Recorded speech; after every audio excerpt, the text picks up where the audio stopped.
Mark, thank you. From snakes to politicians, Penn State's Ag Progress Days has a little bit of everything. The Center County event showcases farm equipment and education booths. It also serves as a platform for farmers to highlight their crops and concerns. Tim Durkin was there.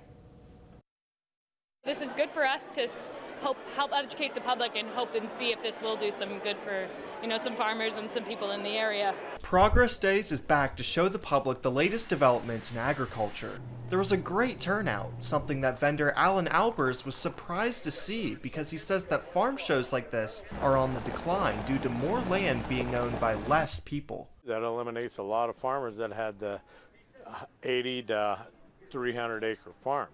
So with that, there's less farmers to be out there, and there's more competition in the market, which is good. He also said that the farm economy is in a slight decline, but that comes as no surprise, and he hopes that the trend will be reversed soon. Once the election's over with, the farming economy usually stables out, and then it gets back to normal.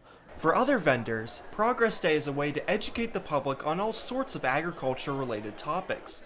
The PA Fish and Boat Commission has a more hands-on approach with their learning experience. This is one of our black rat snakes, and we brought some other turtles and some other species out here to try to educate some of the farmers and ag progress kind of people that would see these kinds of things in their environment on what they should be worried about and what they should look out for in terms of good things, and try to help educate the public.